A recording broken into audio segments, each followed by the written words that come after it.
Bom dia, boa tarde, boa noite, sejam todos muito bem-vindos a mais um vídeo no canal Vem Dividendos. Eu sou o Rodrigo Colombo. Hoje nós vamos falar um pouquinho sobre algumas notícias que chamaram a atenção de vocês e eu pedi lá no meu Instagram para que vocês comentassem, para que vocês colocassem para mim, para que então eu fizesse esse vídeo. E antes de eu entrar no vídeo realmente dito, eu peço para você comentar aqui embaixo se você tem alguma das empresas de varejo do Brasil, seja Raia Drogasil, Lojas Renner, Magazine Luiza, Via Varejo, comenta aqui embaixo pra mim. Por que eu tô pedindo pra você comentar? Porque todos os vídeos eu vou começar a sortear alguns presentes e eu tô fazendo o sorteio lá no meu Instagram. Então comenta, porque os comentários aqui serão sorteados. Quanto mais você comentar, melhor vai ser pra você e pra mim, porque esse vídeo vai engajar mais e naturalmente a sua chance de ganhar também aumenta. Então já aproveita e já deixa o seu like, comenta e se inscreve se você não é inscrito no canal. Entrando nos assuntos do vídeo, primeiro eu quero comentar um pouquinho sobre o HGPO e o HGRE, né? O HGPO e o HGRE operam, são dois fundos imobiliários, trabalham como fundos de laje atualmente. O HGPO tem 2 imóveis, é um fundo bem pequeno, mais novo, mais atual, e tem ali 2 lajes premium, né? Eles têm 2 lajes de extrema qualidade em regiões extremamente procuradas na região de São Paulo. Isso acaba fazendo dele um fundo classe A, um fundo com uma extrema qualidade nos seus ativos. Ele mandou então um fato relevante dizendo que o seu valor patrimonial tinha aumentado, foi avaliado em 19% a mais do que tinha sido, do que era, né, no ano passado. Então teve uma valorização, naturalmente a região valorizou, os imóveis valorizaram e também o valor patrimonial, o VP do HGPO aumentou 19%. Algumas coisas estão acontecendo no HGPO e nós já comentamos sobre isso, né? Eu já comentei sobre isso em alguns outros vídeos, mas eu quero deixar aqui. Se você nunca olhou, dá uma olhada no HGPO, no HGRE. O HGPO, querendo ou não, ele tem uma qualidade premium, ele tem 95% dos contratos atrelados ao IGPM e ele tem 50% de revisional de contrato até 2021, ou seja, até 2021 nós temos revisional de contrato e o IGPM provavelmente ainda nas alturas. Então, o próprio fundo já nos relatórios já tem dito que o aluguel vai subir, que eles já estão relocando as lajes com aluguel mais alto. Então isso naturalmente vai fazer com que provavelmente venha um dividendo maior no HGPO nos próximos meses e anos, sabendo que o HGPO está numa região muito necessária e muito concorrida.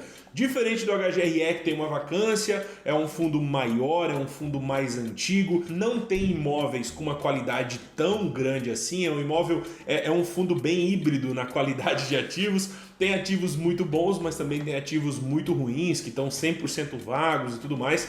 É um ativo totalmente diferente, da mesma gestora. Então assim, o HGPO e o HGRE são da CSHG, da Credit Suisse, e até existem boatos de que talvez em algum momento o HGPO possa entrar no HGRE. Não acho que isso vai acontecer, até pela dinâmica de ativos ser bem diferente, mas são boatos que rolam, né, que o pessoal fica aí meio que especulando, achando que isso vai acontecer. Não é o que eu acho. Mas, por sua vez, o HGRE tem 21 imóveis, né, como eu falei, qualidade mista, 4 estados, tem 7 milhões de reais ainda para distribuir, né, durante esses meses que passou, durante esse ano basicamente, ficou dinheiro lá, porque a gente sabe que o fundo ele tem que distribuir 95% semestral. Então assim, ele foi deixando um dinheiro lá, ele recebia R$1 por cota, distribuía 60, 70, ia deixando alguns centavos por cota lá e fez um caixa. Então naturalmente esse dinheiro também pode vir nos próximos meses. Eu já tinha comentado isso em alguns outros momentos. Tem também o fato do IGPM dele estar aí com mais de 80%, né,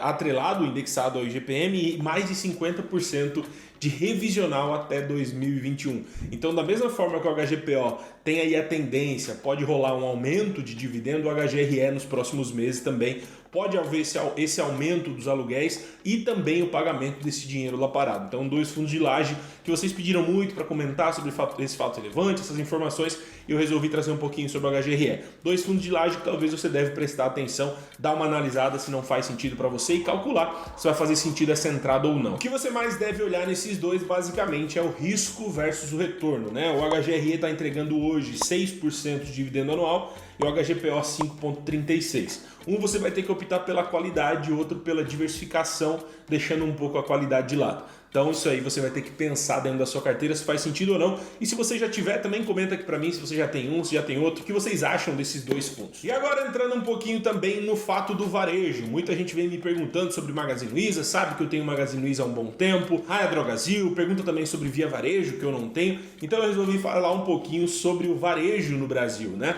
Um dos maiores problemas do varejo no Brasil é a margem. mas um dos maiores pontos fortes do varejo no Brasil é a receita, ou seja, as vendas, a quantidade, a massividade de venda. O Brasil é um país muito grande, um país de tamanho continental. Isso ajuda ele, querendo ou não, a atingir muita gente. Então a Magazine Luiza consegue atingir muitos clientes, a Via Varejo consegue atingir muitos clientes, as lojas Renner conseguem atingir muitos clientes. Então, mesmo que a margem seja baixa, vendendo uma quantidade muito alta, você acaba ganhando dinheiro. Então, tem esses dois contrapontos. Para você ter uma noção, a margem da Magazine Luiza em 2020 está sendo de 1,3%. Isso é pouquíssimo, né? A Via Varejo teve prejuízo nos últimos anos e a Raia Drogasil tem uma margem de 2%, tá? Como nós falamos, a questão de quanto vende é importante também, né? A Raia Drogasil, ela vende 20 bilhões por ano, aproximadamente, com uma margem de 2%. Isso dá um lucro líquido de 400 milhões, aproximadamente. A Magazine Luiza, ela vende 25 bilhões anual, com uma margem de lucro líquida, né, de 1,3%. Isso dá aí um lucro líquido de 340 milhões. E aí eu peguei dois exemplos fora do varejo, né, que é a Wish, por exemplo, que tem uma margem de 29%, mas atinge somente 750 milhões, ou seja, tem uma receita de 750 milhões, isso faz ela ter uma receita, um lucro líquido de 217 milhões. E a WEG, que tem uma receita de 16 bilhões com uma margem de 13%, ela tem então um lucro líquido de 2 bilhões. Então a gente vê que existe, né, esse contraponto de que a margem baixa, só que a receita consegue atingir bastante. Não deixa de ser um problema, porque isso faz com que a empresa não possa errar. Então uma das coisas que uma empresa de varejo precisa, no caso, se você for analisar, se você for olhar uma empresa de varejo, são pontos importantes, que é controle de dívida e dinheiro em caixa, né? A empresa não pode se perder nas dívidas, porque como ela tem uma margem muito apertada, se ela ficar alguns meses tendo prejuízo, ela precisa ter dinheiro para se manter. Se ela não tiver dinheiro, as dívidas só aumentam e isso vai virando uma bola de neve e ela não consegue controlar. Isso está acontecendo com a Via Varejo, só que ela ainda está conseguindo, né, nesses últimos meses, ainda está conseguindo meio que sair, mas ainda está brigando contra a própria dívida. Isso é um grande problema para o varejo. Empresas de varejo precisam ter um caixa, precisa ter dinheiro para se manter durante um período de talvez problemas, né? Nós tivemos também aí, olhando para a Magazine Luiza e para as lojas Renner, né, que tinham um caixa muito grande, passaram por essa crise muito tranquilas, conseguem fechar suas lojas, manutenção dos seus funcionários, né? Isso faz com que, querendo ou não, elas tenham uma tranquilidade maior do que as suas concorrentes. E um ponto importante que essas empresas elas estão indo cada vez mais é a multicanalidade ou omnichannel, né, que a gente vê nos relatórios. O que quer dizer isso? É aproveitar essa quantidade de pessoas que elas atendem para fazer com que essas pessoas continuem comprando mais dentro das suas lojas, né? Um exemplo, eu vou usar exemplos aqui do Magazine Luiza para que você entenda. O Magazine Luiza hoje ele tem o Super App da Magazine Luiza. É um aplicativo onde eles querem colocar de tudo. Isso já existe muito lá na China, por exemplo. A China tem o WeChat. Você pede comida, fala, pensa um WhatsApp aqui no Brasil onde teria o iFood dentro, onde teria o Facebook dentro. É a mesma coisa. A ideia da Magazine Luiza e de praticamente todo o varejo no mundo, isso já veio até da própria Amazon, é fazer com que as pessoas, os clientes que eu já atendo, continuem comprando aqui dentro para que a minha margem vá aumentando no serviço. A Magazine Luiza, por exemplo, né, nós estamos olhando aí para os últimos meses dela, as últimas compras, tudo que já tem hoje dentro do Magazine Luiza. O Marketplace iniciou no Magazine Luiza, onde outras pessoas de diversas áreas podiam vender seus produtos dentro da loja Magazine Luiza. Isso foi um ponto. Depois ela comprou a Época para vender cosméticos dentro do super aplicativo, a Netshoes para vender calçados, né, uma das maiores empresas de calçado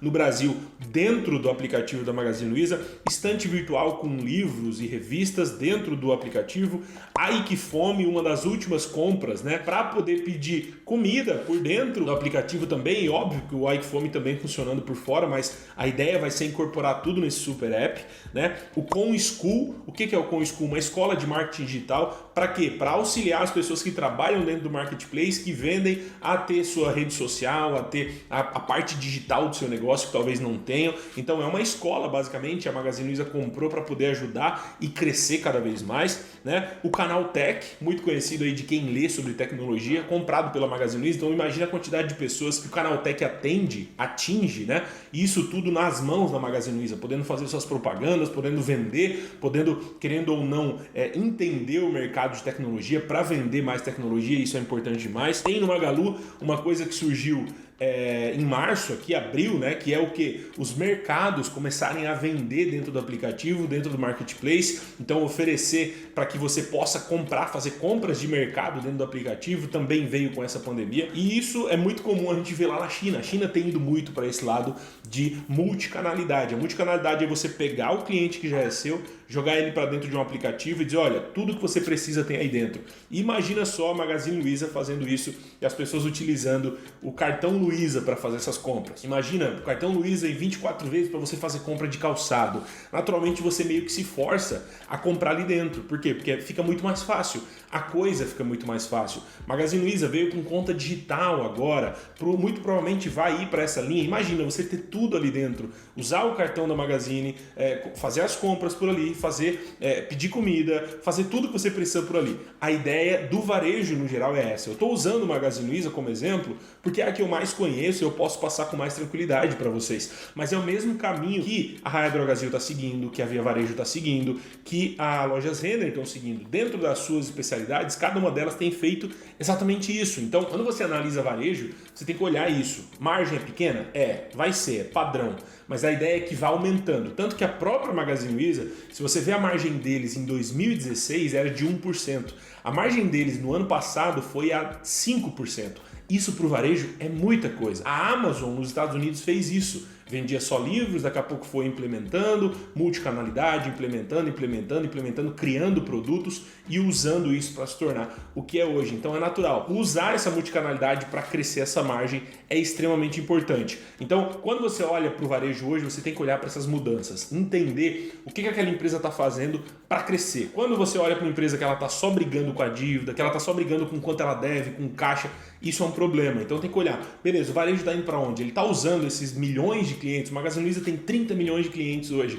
Esses 30 milhões de clientes podem comprar o quê? O que esses caras querem comprar? É isso que o varejo faz. Usa a força de atração, usa a força que eles têm diante de uma classe enorme do país e aí usar isso a favor deles para que as pessoas cada vez mais comprem ali dentro e virem, clientes mais assíduos do que já são atualmente comprando outros tipos de coisa, beleza? Muita atenção se você for olhar para varejo, olha muito para isso. Entenda essa situação, entenda em que ponto que essa empresa está. Empresas de varejo que eu olho, que eu tenho em carteira, Magazine Luiza, Lojas Renner, Raia Drogasil, empresas que estão trabalhando dessa forma, essa multicanalidade de uma forma muito legal, que ao meu ver vai ser muito benéfico aí nos próximos anos para quem for acionista dessas empresas. E por último, e até um pouco fora do assunto, eu postei, o Procon no Brasil vai notificar a Apple porque está vendendo seus celulares sem o carregador. E aí eu falei lá no meu Instagram dizendo, eu não concordo com isso, porque eu acho que a empresa ela tem que ter a liberdade dela, mesmo que não concorde, simplesmente você não deve comprar. Se você não quer comprar, se você acha que é errado,